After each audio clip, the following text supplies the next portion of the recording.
What's up, folks? How's it going? Back to another episode. I'm walking here. Once again, I've got a shadow. I'm walking a different path on the base, and I guess I'm kind of asking for it. Goodness gracious. I guess that's better. Walking by our little static displays. Can you see them? C-141. That's what happens when they retire these planes. They put them up on display, right? After they've run their course. You get to a certain point of their lives, and then they put them on display.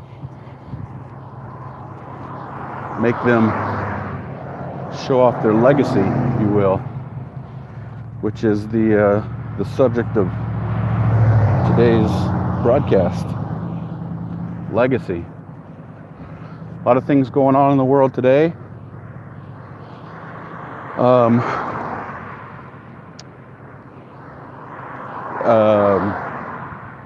President Bush, George H.W., it's his funeral today. God bless him, may he rest in peace. I'll always admire President Bush, not only because I thought he was a good president and a solid leader, but the man's a World War II veteran, a Navy pilot, survived a crash in enemy territory, and was luckily picked up, by friendly submarine. And of course, he would go on to serve in politics and become president of the United States. And of course, eventually extend his legacy to his son, who would later become president. This is all common knowledge stuff. But President Bush, 94 years old, I believe he was. He's passed on. His funeral is today. It's National Day of Mourning. And saying goodbye to people who are special and close to you. It's difficult to do, so my heart goes out to his immediate family. Thoughts and prayers is always always the overused term, but my genuine thoughts and genuine prayers are with him and his family as they mourn his passing. He lived a long, long life. He was fortunate in that regard. I would consider myself fortunate if I got to 94. But and he'd accomplished a lot along the way. And to be quite honest, top of my head, really don't think there are a whole lot of blemishes on his legacy. For those of you that are sports fans, you might be aware that college football coach, Ohio State football coach, Urban Meyer, has announced his retirement this season. He's going to be playing in the Rose Bowl. He's playing in the Rose Bowl this year, and then he said he's going to retire football at that point. I think he is the second most winningest coach in college football history, or in the modern era, I think it was, behind only Nick Saban. And he's got national championships with Ohio State, Florida Gators. I think he was a coach for Utah and Bowling Green, and he was very successful there. He apparently has some health issues, and he might also be escaping or evading some other issues. He had some stuff pop up within his program that he didn't necessarily handle probably in the best way. A lot of people would make a pretty strong case that the the whole purpose of his retirement this year was the result of how he handled a domestic violence situation among one of his coaches in his program, and how he handled it poorly, somewhat poorly. So the man's got a solid legacy of performance and success professionally, but personally he's got a couple of blemishes there, and time typically for these guys, in sports at least, time usually smooths that stuff over. So probably in the next 10, 15, 20 years, that stuff won't even get on the screen. But both of those things, along with kind of showing off the C-141 to the subject of this this video, which I don't expect to be very long, but the subject of legacy. I guess my question is, for those of you who might be watching this, do you think about that sort of stuff? Do you think about legacy, how you're going to be remembered, the kind of impression that you make on people, the people that you encounter in your daily life and in your path? People come across your path, and the people whose path you come across, the kind of impression and the kind of how people view and perceive the kind of person that you are. Do you think about that stuff? Because I do. I'm almost to a fault.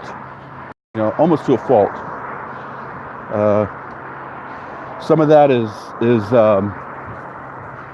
it's a personal thing, to a kind of standard I hold myself to, and some of it has to do with upbringing. When you're raised, you get raised to have good manners and treat others with respect, and that's definitely something that was important growing up for us, and so it's something that's important to me. Conduct myself. Am I handling myself in a way that is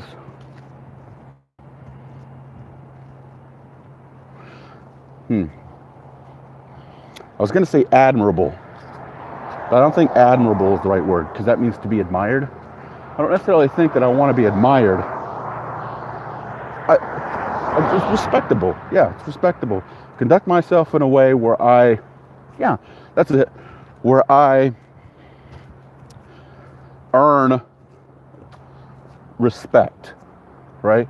If I behave in a way where I give a person respect, then my expectation is that I get respect in return. So I believe that you earn that respect. It's a give and take thing, and for me personally, it starts with me. So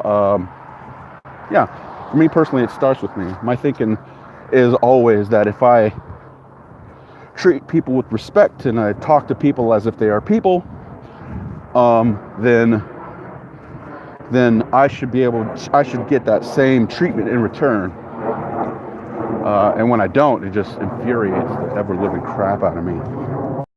But all that being said, the whole attempting to command respect or earn respect, part of that respect thing has a little bit to do with legacy, because it's important to me that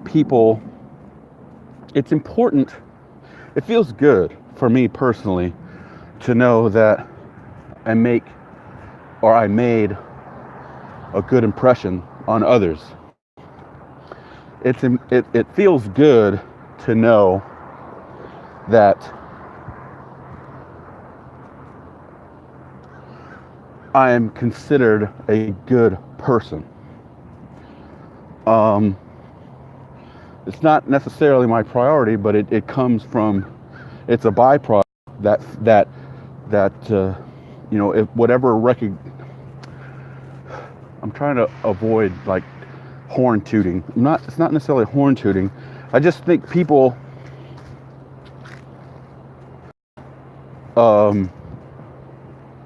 respect kind of the way I carry myself. And not all people, definitely not all people. I definitely have people who have beef with me and people who don't agree with anything that I say, and people who don't even like me. But for the most part, I think people perceive me as someone who has got a little bit of sense. That being said, that feeling or that respect or that impression of me is a byproduct, I believe, of the fact that I take my conduct and my behavior seriously. And I do that because I am genuinely concerned. I have my focus. It's a focus that people respect me, and I think people respect me because I respect others. I mean, it's a conscious thing, and maybe even now it's an unconscious thing, because that's just how I'm built.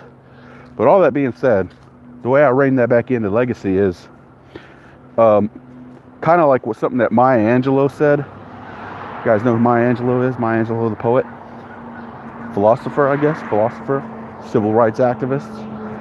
She once said, people may not remember what you say or what you said, but they will always remember how you made them feel. And that to me is part of my, I think it's part of my legacy.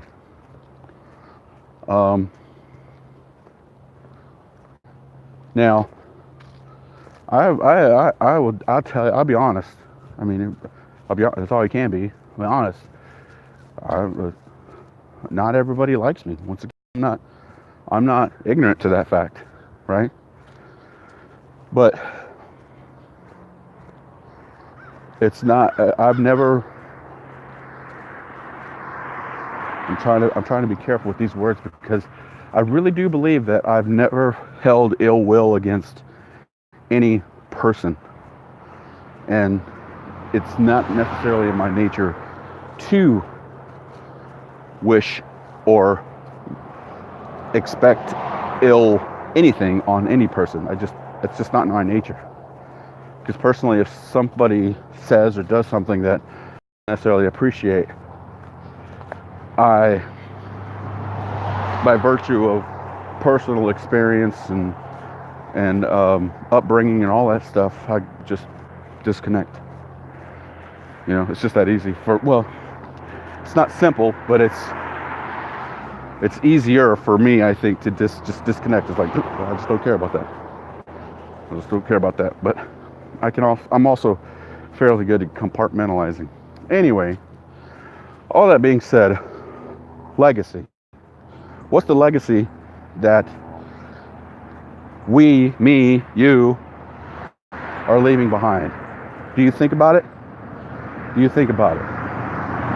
think that more people should. I think the world would be a better place if more people thought about the kind of, if more people thought about, the kind of impression they're making on the people around them. It's not about kiss and tell. Let's make that abundantly clear. It's not about kiss and tell. You don't have to kiss tail to earn respect. As a matter of fact, I think that does the opposite. If you're a brown noser, people respect you even less, because it's very transparent. But if you're somebody who is intelligent and conducts themselves in a way that,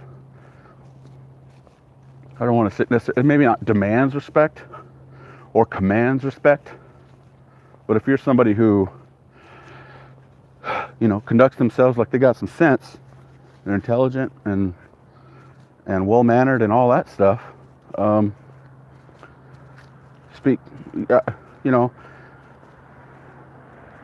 sort of stuff earns respect, and you got to give it to get it, not the other way around.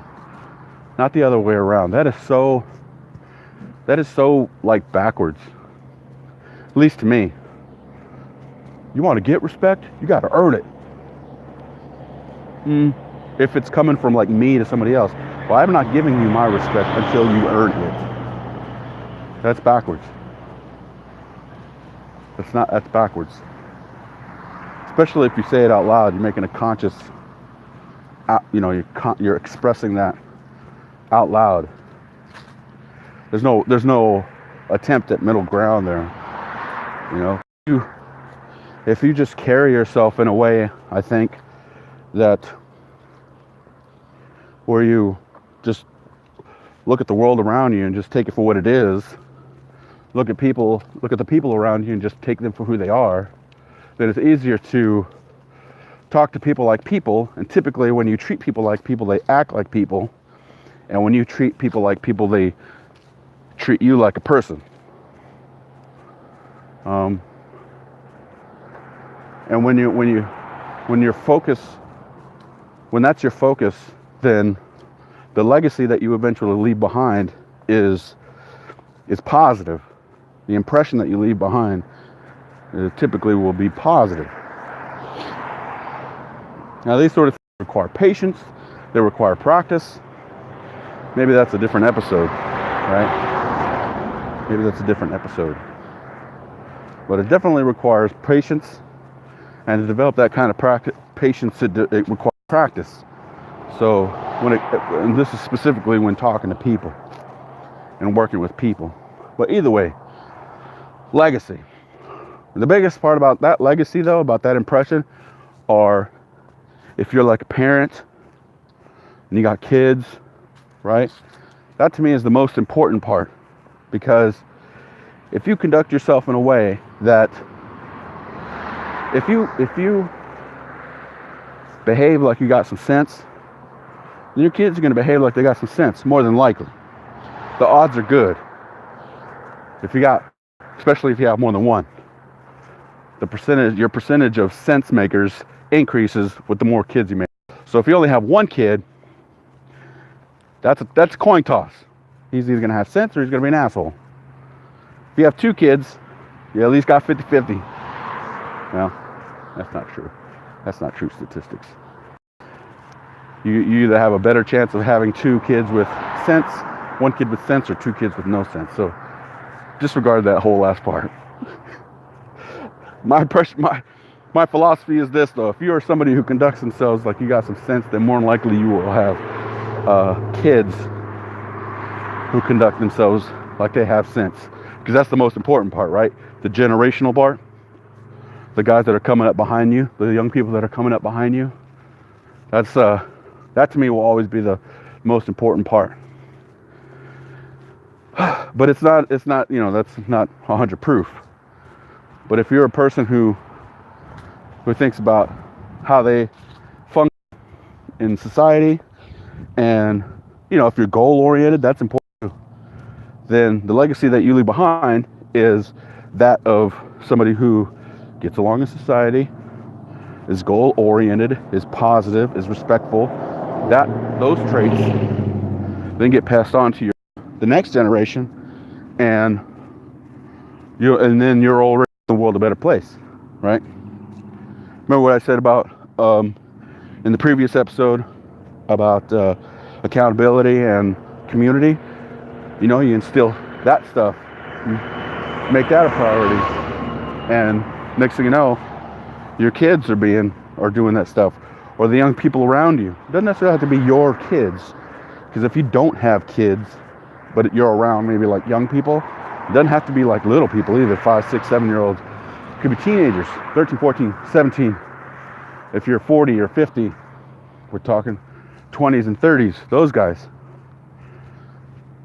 People tend to gravitate towards lights, right? They like shiny lights, bright, flashy things. And if your demeanor is bright and flashy, you don't have to be kumbaya. People don't have to be kumbaya. You don't have to be kumbaya. You don't have to hold hands. You don't have to do all that stuff. But if you're somebody who's got some sense and a respected person and a respectful person, then others typically gravitate towards that stuff. And that's the legacy you leave behind. And if you leave behind that kind of legacy,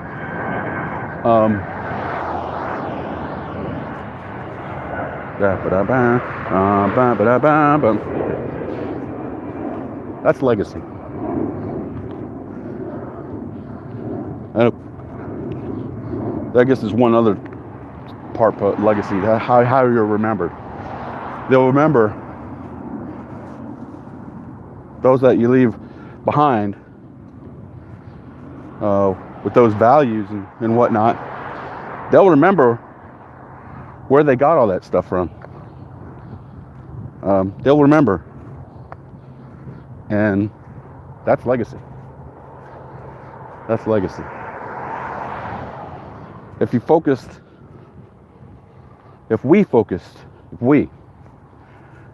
paid a little bit more attention to how we behaved in, is that right? That's not right either, I don't think. If we paid a little bit more focus on being good people,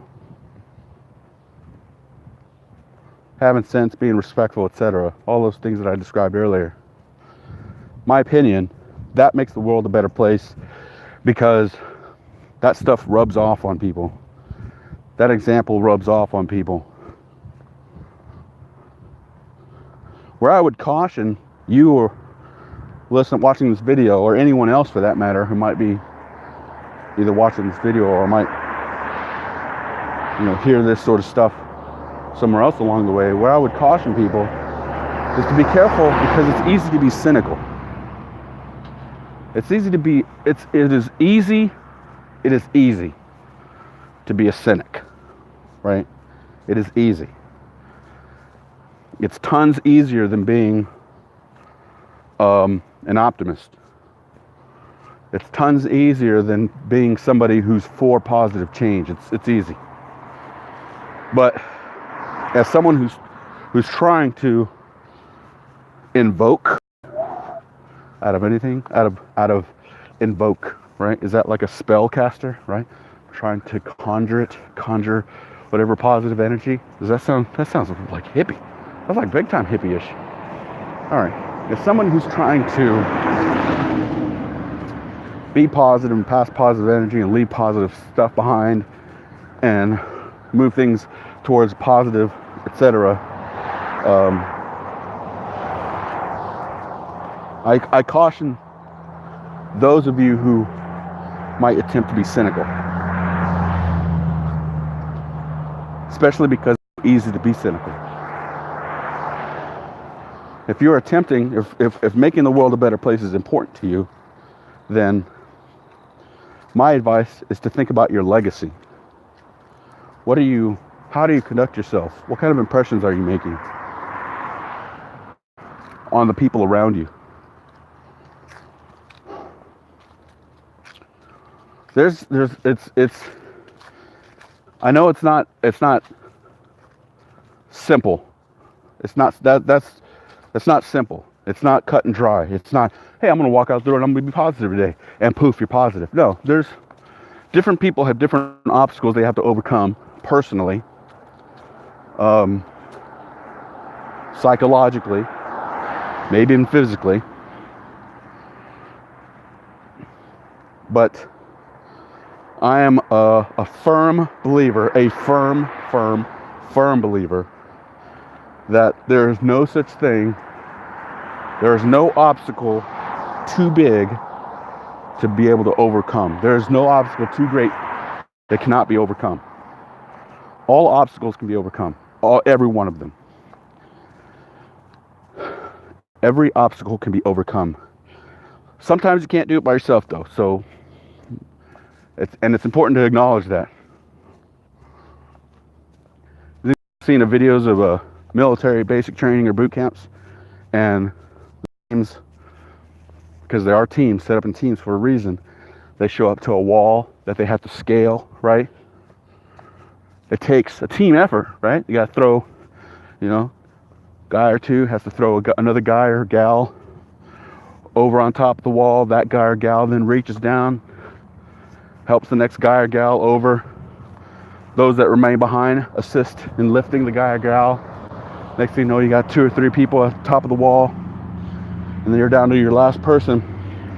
Those 2 or 3 people that are on top of the wall lift the last person over the wall, and now everybody's over the wall. Well, the same thing goes for getting over the kind of that I talked about that prevent you from becoming a positive and a better person. Someone thinks about their legacy and the kind of impression that they leave on people. Sometimes you need help. Sometimes you need help. A lot of people use help. Not everybody necessarily uses professional help, the kind where you go to therapy and psychologists and psychiatrists, etc. But that doesn't mean that those avenues are off limits. All right, but to rein it all the way back,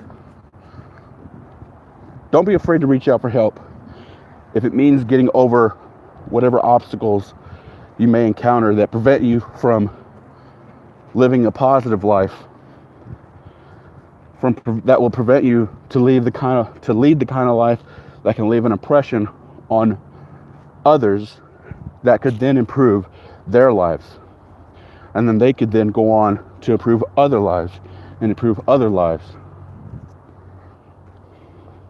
Changing the world and making it a better place starts right here with me, you, and other individuals who are making conscious decisions to do so, to make a better world. That's the truth. It's not coming from way up high, unless you're talking about God. But it ain't coming from politicians. It's not coming from, they help. But the real change person, if it's just one person looking at this thing, the real change starts right here, right there. And that's a lot easier said than done. But don't be afraid to reach out for help. Ask for help if you need it. I'm always available. Okay, so something that I didn't mention in my last podcast, I have a Facebook page called I'm Walking Here. It's on Facebook, I'm Walking Here. I also have an email address called I'm Walking Here 2, the number 2. I am walking here, the number 2, at gmail.com. So if you have any questions, any comments, or anything like that, please feel free to go to the Facebook page, leave a message, shoot me an email. I'd love to hear from anybody, and I'm not just looking for praise, I'm also looking for critiques. Hell, I'm looking for criticisms of any sort, because I really like for this to be a better product, and I'd like to use the help. I'd like to help. Yeah, so I appreciate you tuning in, anybody who does, and I guess that's it. You guys take care. God bless.